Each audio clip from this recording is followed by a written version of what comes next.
تخيل معايا شاب بسيط من أسرة بسيطة، لا هو من نسل ملوك ولا هو من نسل أصحاب السيوف، ولكن ذكاؤه الحاد وطموحه المشوق اللي هيسوقه إنه يصبح زي ما كان في الدولة الأموية في عصر الأندلس الزاهي، اللي هيكون حامل الإسلام في الأندلس لمدة 25 سنة، اللي اسمه وسيرته هترعب أوروبا لسنوات عديدة وستظل ذكرى في أعمارهم كلهم. مع بطل قصتنا اليوم وحلقاتنا اليوم محمد بن أبي عامر، صاحب الدولة العامرية الحاجب المنصور.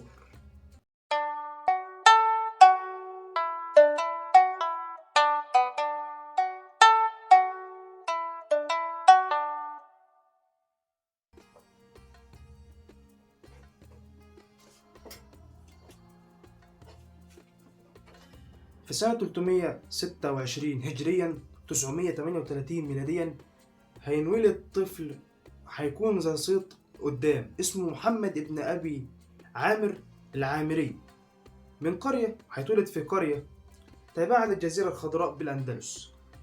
القرية دي طبعا هتكون اللي كانت مورثها، اللي هيكون حاكمها والده اسمه عبد الله، اللي هيورثها من جده اللي كان اسمه عبد الملك المعافر. أو النسل ده من قبيلة تسمى قبيلة طغر اليمنية. جميل جدا. هيكونوا طبعا جم من ضمن جيش، او هو يعني بالاخص جده عبد الملك المعافري اللي هيكون جه من جيش طارق بن زياد اللي جه وفتح الاندلس من فتره او لما جه يعني. بعد كده بنشوف والده هو راجع من الحج من قريه او من مدينه طرابلس، او مش راجع منها، هو راجع عن طريقها يعني. فهو راجع عن طريق طرابلس هيتوفى يا صديقي. وبعد كده بنشوف معاناة الأسرة من بعده، واللي طبعا اللي والدته أو والد محمد ابن عبد الله العامري هتخرج وهتضطر اللي هي تصرف على هذه الأسرة وهتشتغل في غزل الصوف وبيعه. ولكن الحال لم يكن ميسور، ومع ذلك كان بطل قصتنا محمد ابن عبد الله العامري كان طبعا بيدرس في كتاب القرية ديت، كان بيدرس الأدب والفقه، وطبعا كان بيحلم انه يذهب لمدينة قرطبة لكمال دراسته وتعليمه هناك. بعد كده صديقي الغالي بنشوف محمد بن أبي عامر في قرطبة لاستكمال تعليمه، حيث الفقهي أو الأدبي أو التاريخ، حيث انه هيتلمذ على ايد علماء كبار في قرطبة. الأولاني اسمه أبو علي البغدادي، وده طبعا كان عالم كبير في علم الأدب. والعالم الثاني أبو القويطية، وده طبعا كان عالم في التاريخ، هيتلمذ على ايدهم وهيصبح عالم كبير في العلمين دول. طبعا بنشوف معاناة محمد بن أبي عامر، إنه أصلا بقى بيعاني من ظروف المادية ما كانش أحسن حاجة، فهيضطر إن هو يشتغل ككاتب عدل، وهيفتح طبعا المحل بتاعه بجوار القصر بتاع الخليفة. واحد هيقول لي طب لا خيار هيفتح بجوار قصر الخليفة، أو يعني إيه أصلا كاتب عدل؟ خليني أقول لك يا قلب الخياط إن كاتب العدل ده في الوقت ده كان زمان منصب مرموق. ليه؟ لأن كاتب العدل كان بيعتمد إنه يكون عنده حصيلة لغوية ممتازة، ويكون يعني عنده الأدب البلاغي جميل. يعني إيه برضه؟ يعني كاتب العدل ده كان حلقة الوصل بين الشعب وبين الخليفة، بيكتب لهم يعني مشاكلهم، متطلباتهم، حلولهم، ويرسلها للخليفة. كلام جميل جدا. طبعا هيتشهر بالمقولات بتاعته وكتاباته اللي هتثير إعجاب حاشية الملك وحاشية القصر عامة يعني.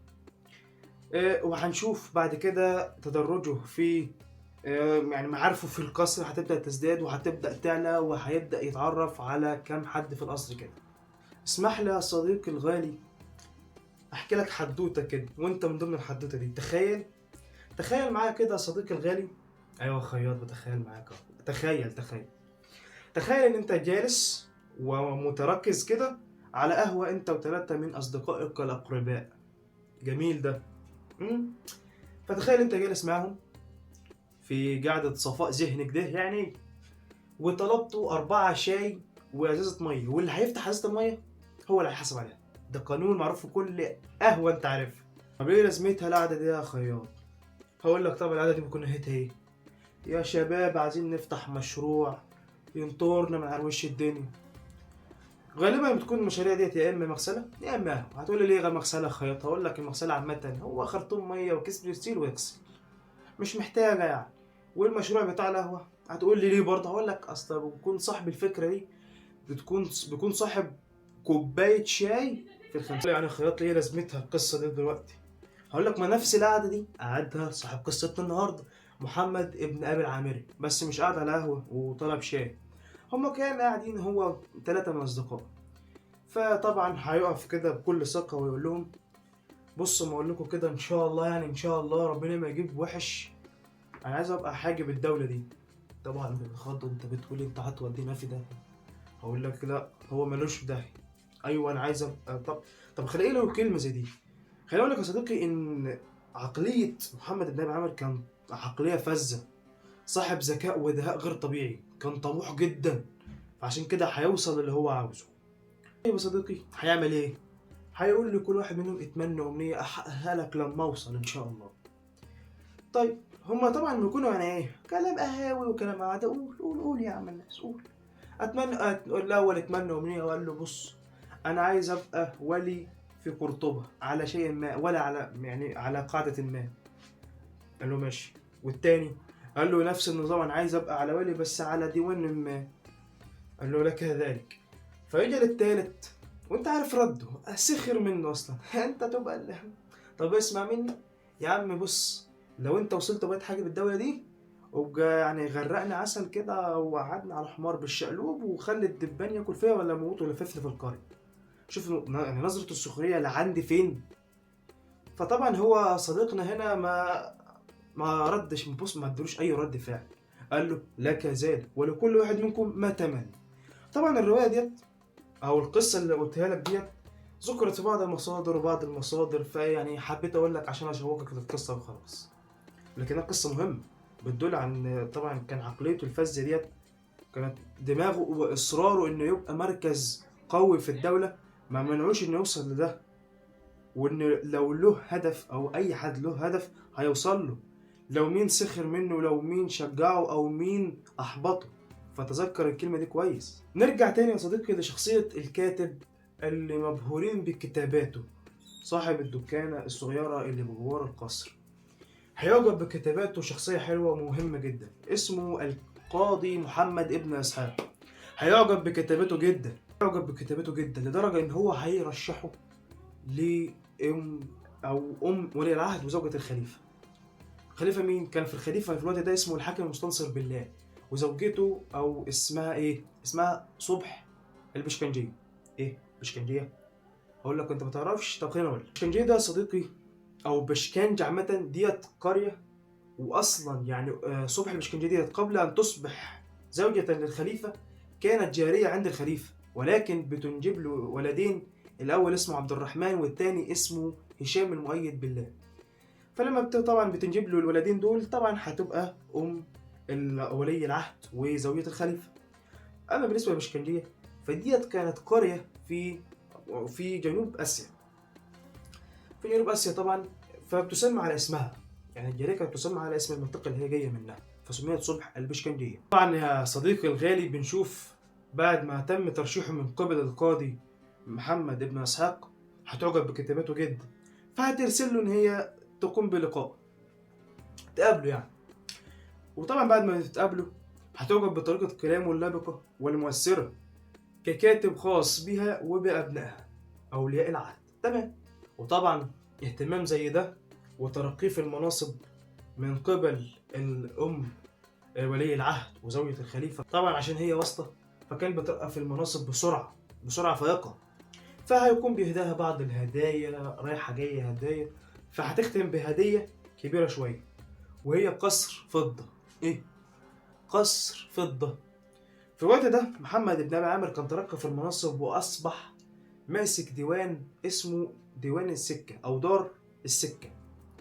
السكة ده كان خاص بسك العملة الخاصة بالدولة، فطبعا هيكون سحب مبلغ مش شوية عشان يبني القصر اللي بالفضة ده ويسلمه لمين؟ ويسلمه هدية لصبح البشكنجية. طبعا هنا الخليفة هيبدأ يشك، وخصوصا ان هتجيله بعض الكلمات وبعض المناورات والاخبار الكاذبه ان هو طبعا على علاقه مع زوجة الخليفه. فهيأمر انه يشوف القصر ده طبعا هي من فين، فلوسه جت من ايه. فطبعا الخبر هيوصل لمين؟ لمحمد بن ابي عامر. هيوصل الخبر وهيلحق ويتصرف بسرعه. هيظهر لزميل او صاحب له كان اسمه في الوقت ده الوزير جدير او حدير في بعض الروايات. الوزير ده هيقرضه مبلغ من المال اللي هيرجع يحطه تاني فين؟ في دار السكه اللي هو شغال فيه، او خد فلوس منه. فهيرجع الفلوس دي تاني مكانها. وبتنتهي القصه. لا، ما بتنتهيش هنا يا صديقي، لا خيار. هقول لك ان في بعض المؤرخين منهم ابن الخطيب والنباهي اللي ينفوا ان كان في علاقه عاطفيه بين صبحي البشكنجيه ومحمد بن ابي عامر. العلاقه كان بينهم ايه؟ العلاقه كانت ان صباح البشكنجيه كانت عاوزه محمد بن عامر يكون يعني محافظ او ولي على ولدها ولي العهد هشام ابن المؤيد. فكانت العلاقه بينهم علاقه ايه؟ تصالح او تصالح معرفي بس مش اكتر، ان هو يعني مصلحه. وده اللي بيحصل بالفعل، وده اللي شفناه في مسلسل ربيع قرطبة. ان كانت العلاقه بينهم كانت مفيش علاقه اصلا، ولكن كانت علاقه تبادل مصلحه. والتبادل المصلحي ده هينفع ابن عامر ان هيستغل الفرصه وهيبقى صاحب مناصب اعلى من اللي كان عاوزها اصلا.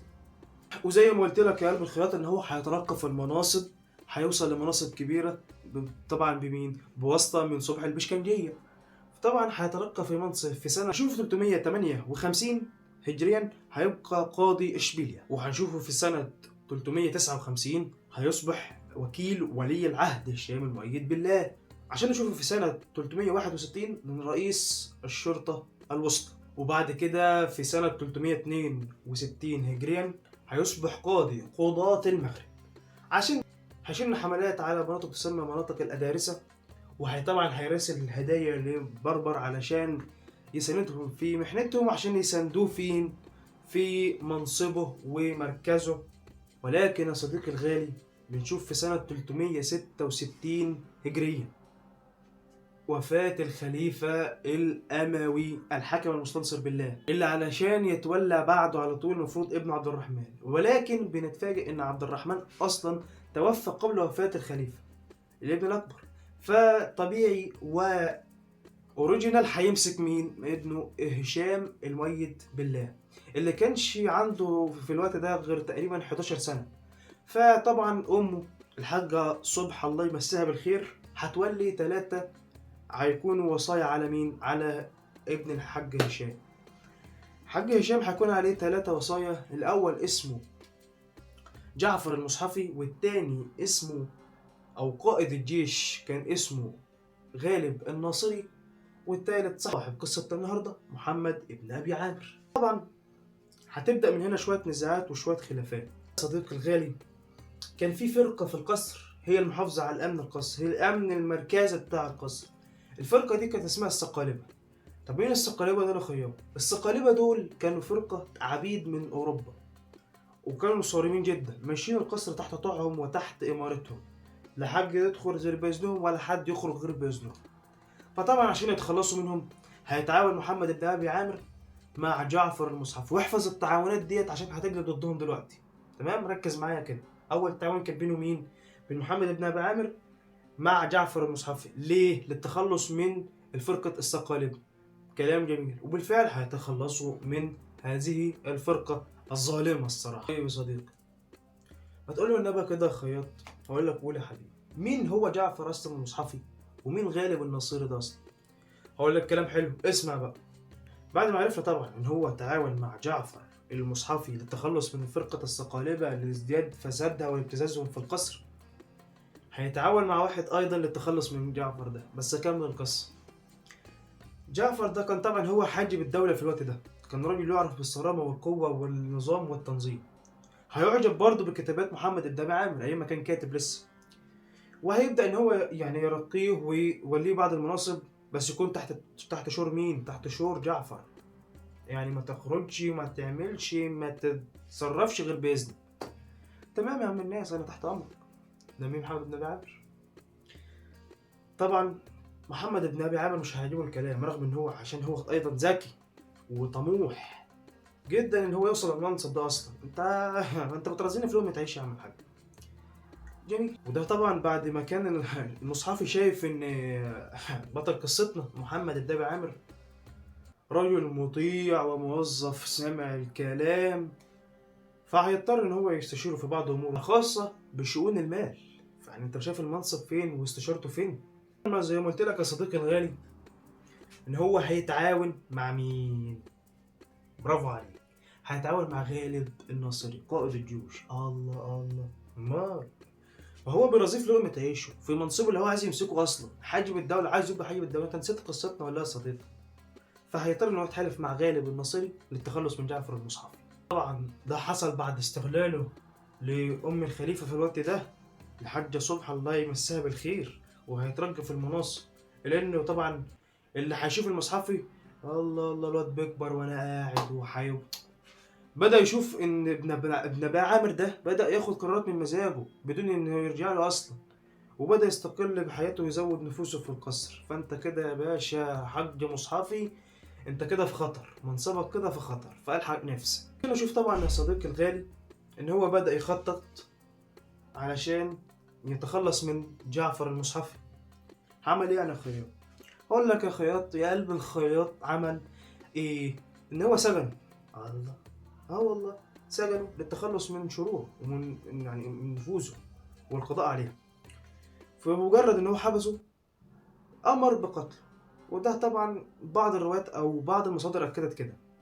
أطلق إن هو كان في السجن، أو يقال إن هو مات لظروف غامضة، ولكن في الحقيقة إن هو مات بأمر من ابن أبي عامر عشان يفضل الجو ويبقى كده هو إيه؟ الحاجب الدولي. علشان كده قلب الخياط يبقى تخلص من نفوذ الجعفر المصحفي بكل طلاقة وتخلص منه نهائي. فهيفضل الجو بقى وهيبدأ عهد جديد في الدولة الأموية يسمى بعهد العامرية. بس لسه في واحد هحكي لك قصته سريعة، وهو غالب الناصري. غالب الناصري كان زميل جدا لابن ابي عامر، واللي هيشوف ان نفوسه هتبدا تزداد وان هيبقى اناني شويه ناحيه غالب. قال له انت هتغير عليا يا ابو الصحاب، المصلحه هتخص عم الناس.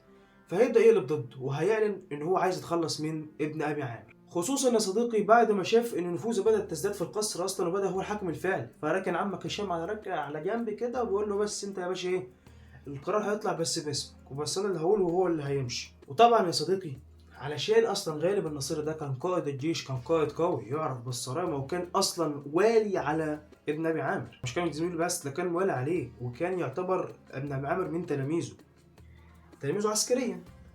فلما هيشوف تمرده على الدوله وانه اصبح الحاكم الفعلي بالفعل يعني، هيضطر ان هو يتعاون مع اعدائه، هم المملكة المسيحيين أو مملكة ليون المسيحية اللي بتكون جمال شمال، اللي هتكون شمال الأندلس. هتحالف بالفعل معاها ضد ابن أبي عامر. وطبعا ابن أبي عامر عشان ذكي وفطين فحاطط جواسيس في كل حتة في القصر وبره القصر، هيعرف بالخبر ده وبالخطة دي، فهيضطر إن هو يعمل خطة بديلة والقضاء على مين؟ على غالب الناصري. خلص عليه قلب الخياط بعد ما أعلن طبعا خيانته للدولة. عايز يقتل الحاجب دولة؟ انت كده خاين يا باشا. تكون سنة 371 هجرية هتقع بين قوات غالب الناصري قائد الجيوش مع النصارى وبين قوات وجيش محمد بن ابي عامر. خليني اقول لك يا صديقي ان هو هينهزم، يعني غالب الناصري هينهزم رغم انه كان جيش قوي وقائد جيش عظيم ما كانش بيغلب قبل كده، لكنه هيتغلب قدام ابن ابي عامر وهيقتل في المعركة. تخيل هيقتل في المعركة. فكده تاني عدو تخلصنا منه خالص يا ابن ابن عامر. عشان بمقتله كده يا صديقي يبقى تخلص من اللي بيهددوا منصبه، الاول جعفر المصحفي والتاني غالب الناصري. كده خلاص يا باشا توكل على الله وابدا شوف تغيراتك ودولتك عايزه ايه. علشان يا صديقي الغالي نشوف ان خلاص اصبحت الدوله دوله عامريه تخص العامريين تحت امارته وتحت شروعه. ونشوف بعد كده ان اسم الخليفه اصلا اصبح اسم بس، يعني الخليفه راح الخليفه جه.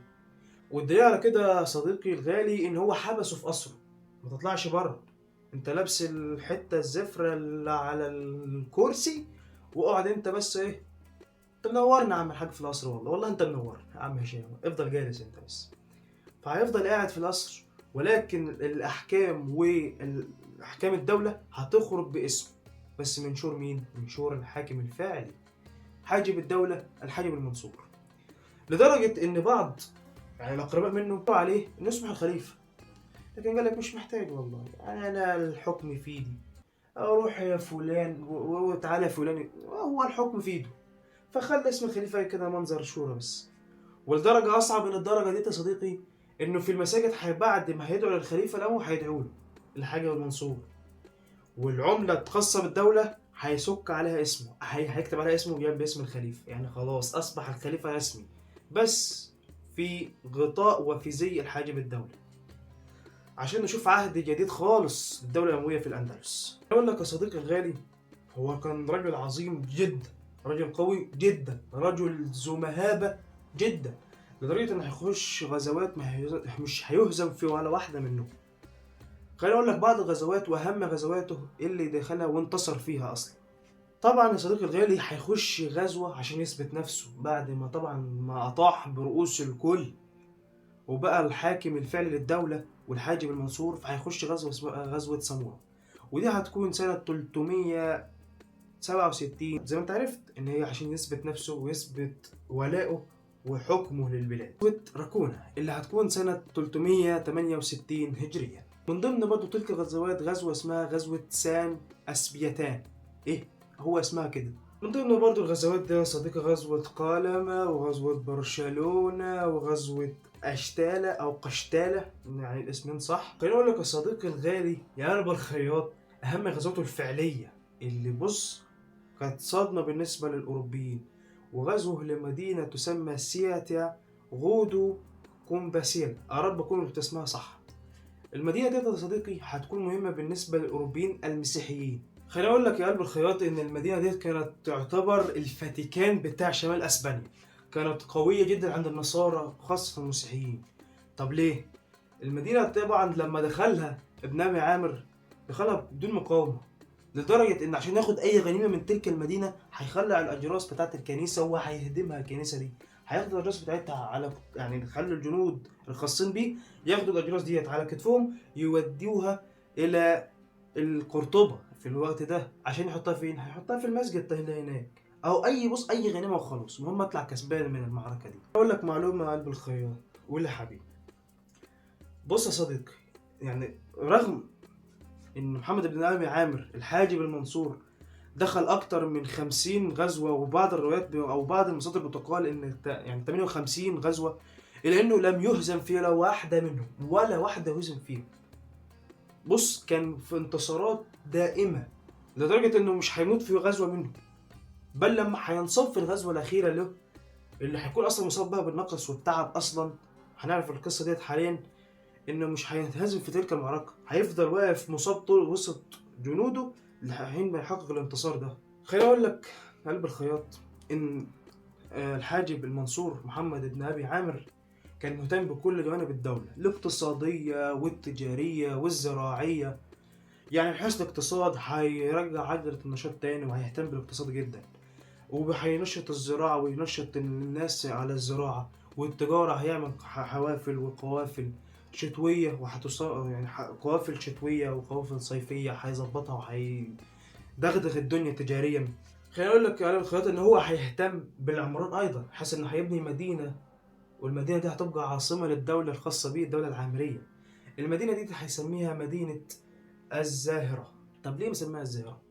خليني أقول لك يا صديقي إن هو سماها الزاهرة عشان تنافس مدينة اسمها الزهراء اللي كان قاعد فيها أصلا، أو اللي كان فيها كل يعني ممتلكات الدولة، عشان ينافس بيها. طب مين اللي بنى الدولة المدينة دي أصلا؟ بيقال في بعض المصادر اسمه عبد الرحمن الناصري اللي بنى مدينة الزهراء دي، فهو عامل المدينة اسمها الزاهرة تنافس المدينة دي وتكون العاصمة الجديدة لدولته الخاصة وهي الدولة العامرية. كلام جميل. طب ثانيا يا صديقي، ثانيا هيهتم بالعمران من ناحية مسجد قرطبة، هيخليه يعني مسجد عظيم، هيخليه معلم من معالم الاندلس. انت متخيل قوته وعظمته، ودي كده يحط فيه الاجراس بتاعه الكنيسه، واخد بالك؟ هو اي غنيمه وخلاص. ثالثا وده الاهم يا صديقي، انه هيهتم من ناحيه العمران ايضا في تشييد القلاع، وهيهتم بالحصون ويقويها طبعا، عشان لو حصل اي غلطه كده ولا كده وهجوم كده ولا كده يكون مستعد ومستتب بالامر. ثالثا الحاجات اللي اهتمت بيها من جهة الجيش، الجيش يا صديقي، الجيش يا قلب الخياط. وده لو لاحظته في فيديوهاتنا او في فيديوهات اي حد او في شخصية اي حد تاريخي، ان بيركز على نقطة الجيش. اصل انت طالما عايز تبقى قائد قوي وتبقى ذو سلطة ودولة جبارة، دولة ذو صيت ومكانة، لازم يبقى عندك جيش ولازم تهتم بالجيش. وده شفناه طبعا في صلاح الدين، شفناه في كذا في كذا قائد عايز يبقى صاحب دولة قوية لازم تهتم بالجيش، لأن الجيش ده العنصر الوحيد اللي هتقدر تبني بيه تلك الدولة الضخمة والدولة العريقة العظيمة اللي هتفضل لسنين بعد كده. عشان نشوف يا قلب الخياط، في سنة 392 هجريا، أثناء عودته من أحد الغزوات مصاب أصلا، إنه هيكون مصاب ومنهك تماما، إما بقى من شوية تعب من خلال المعركة، وإنه أصلا هيكون مصاب بالنقرس، ودي معلومة ذكرت في بعض المصادر. طب تعب وسهر منها خياط، هقول لك يا قلب الخياط، هو كان راجل دولة وكان كان مهتم بالكتب والقراءة جدا، خاصة إن كان عنده مكتبة خاصة بيه بتجمع جميع كتب الخاصة في كل المجالات وفي كل التخصصات. فكان بيجلس ليلا للقراءة في تلك الكتب والاستفادة منها، وبيجلس نهارا مع الرعية ويتفقد أحوالهم وأمورهم وأمور الدولة الخاصة بيه. فده طبعا مع الوقت ومع تراكم التعب والسهر أثر عليه جسديا وبدنيا. فطبعا بعد ما يبقى مصاب وفي هيقف طبعا الموقف بتاعه في منطقة تسمى منطقة سالم، وهو كانت وصيته إن لما يموت يندفن في المنطقة اللي مات فيها، يعني مكان ما حط راسه تدفنه. دي كانت وصية من وصياته. كلام جميل ولكنه زعل في نفس الوقت. خليني أقول لك يا صديقي الغالي إن لما هيموت هيندفن في منطقة سالم، ولكن كان موصل ان هو يندفن معاه قارورة او زي نظام ازازة كده، زجاجة. الزجاجة ديت كان بعد كل غزوة ينفض هدوم الحرب دي وياخد الغبار اللي عليه في الازازة دي. ليه؟ عشان يندفن معاه وتكون شاهدة له عند الله في غزواته. والوصية الثالثة يا صديقي الغالي، تخيل ان وصيته الا يكتب على قبره اسمه. تخيل قبر بدون اسم. قصة يا خياط، هقول لك القصة دي يا قلب الخياط، ان بعد فترة طبعا لما احتل ملك قشتالة اللي هو اسمه الفانسو السادس الاوضاع بقى بعد ما الدولة تدمرت اصلا، وهنعرف ليه. هيجي على قبره وهيجلس بكل سخرية طبعا هو مات اللي كان مراعب اوروبا وبتاع، ولكن هيجي واحد من حاشيته او واحد من اللي واقفين معاه هيقول له لو تنفس صاحب هذا القبر ما ترك فينا احدا حي. وانت عارف كده، هو اصلا من الكلمات اللي سمعها ديت او من حس ان القبر خلاص هيطلع عليه. انت متخيل سيرته فضلت بعده لما مات. طبعا يا صديقي الغالي هقول لك قول بالخياط، هتقول لي يا صديقي ان خلاص الدولة بعد ما مات هتكون طبعا بنفس القوة وبنفس الإثارة وبتاع. هقول لك ماشي، خليني معاك للآخر. كان له 3 أولاد، جميل. الأول أو الكبير اسمه عبد الله، التاني اسمه عبد الملك، التالت اسمه عبد الرحمن. اتولى الملك بعده عبد الملك المظفر. المظفر ده لقب هياخده علشان عامل كام غزوة كده في صالح الدولة بتاعت أبوه. كلام جميل يا صديقي، ولكن الحلم ما بيكملش تقال هنا. طب ليه؟ لأنه يعني بعدها ب6 سنين بس هيتوفى عبد الملك المظفر، بعد ما كان معيش الدولة نفس اللي كان معيشها والده. كان معيشها في تقدم اقتصادي وعمراني وقوة عسكرية مذهلة، هيعيش الدولة نفس ما كان والده بيعمل. ما بيطولش انه هيصاب بمرض وهيموت مسرعا يعني. هيتولى بعده اخوه عبد الرحمن الصغير الشقي ده. وخلي بالك يعني اللي عندك محمد بن عامر عاش طول حياته في الحكم بس كان حاجب الدولة، حاجب المنصور. وابنه عبد الملك لما مسك كان برضه مسك كحاجب للدولة، ما مسكش كخليفة، بس الخليفة موجود كسوريا بس. لكن هيجي عبد الرحمن ده يقول لك وانا ابقى حاجب لي معنى عن الحاجب وابقى الخليفة. طبعا الشعب هيشوف او هيلقى عليه نظرة تشاؤم اصلا، انت ماسك الخليفة انت مش نافع اصلا. فهيثوروا عليه وهيقلبوا عليه الترابيزة، وهيحصل شوية فتن كبيرة في الدولة من اللي هتقضي عليها اصلا. وبعدها بكام سنة هتقضي على الدولة الأموية أصلا، فكده تخلص الدولتين مع بعض. علشان يسجل التاريخ إن ده من أعظم القادة اللي مروا على الأندلس تما، عيش الأندلس فترة 25 سنة من الحكم المزدهر والاقتصاد العامر والعمران والجيش المتطور والمكتسح كل المجالات. اهتم بالزراعة، بالتجارة، بالعمران، بكل الاهتمامات ديت، وبالأخص اهتم بالتعليم والعلم. وزي ما قلت لك كان عنده مكتبة خاصة بيه في جميع المجالات وجميع التخصصات. رجل عظيم. ودي نصيحة ليك يا صديقي المشاهد وصديقي الغالي، إذا كنت عايز تتطور وتصبح ذا شأن في يوم من الأيام، اهتم بالقراءة، بالكتابة، اهتم إنك تكون يعني بتفضي دماغك في حاجة مفيدة، مش في السوشيال ميديا أو في حاجات ما تفيدكش. فضيها بإنك تقرأ كتاب عن تطوير ذاتك، عن تطوير لغة معينة، عن تطوير فكرة معينة. اقرأ عن التاريخ، اقرأ عن الأدب، اقرأ عن الجغرافيا عامة. المهم تقرأ في حاجة تفيدك مش حاجة تضرك زي السوشيال ميديا عامة يعني. في تفاهات كترت زي ما انت عارف، فخلي وقتك يعني مقولة الوقت كالذهب. طبعا مقولة مهمة جدا، فاستغل الوقت ده يا صديقي في انك تسمع فيديو مهم، تسمع فيديو تاريخي، اقرأ كتاب. انت تعرف لو قرأت رواية افيدك من انك تقعد تتفر في اللا شيء. النصيحة موجودة وحضرتك تاخد بيها تاخدش بيها، القرار يرجع لك. بس كده يا صديقي الغالي، هنا تنتهي قصتنا وتنتهي حلقتنا أيضا. فما تنساش طبعا اللايك الجميل والكومنت الرائع، وتشترك بالقناة إذا كنت أصلا ما كنتش لسه اشتركت أصلا. وانتظرنا في حلقات قادمة، واكتب لنا رأيك في الحلقة، واكتب لنا رأيك لو في حلقات عايز نتكلم عنها. يا ريت تهتم بالموضوع ده. بس كده، ألقاكم في حلقة قادمة. كنت معكم أحمد بن الخياط من مدارك أونلاين.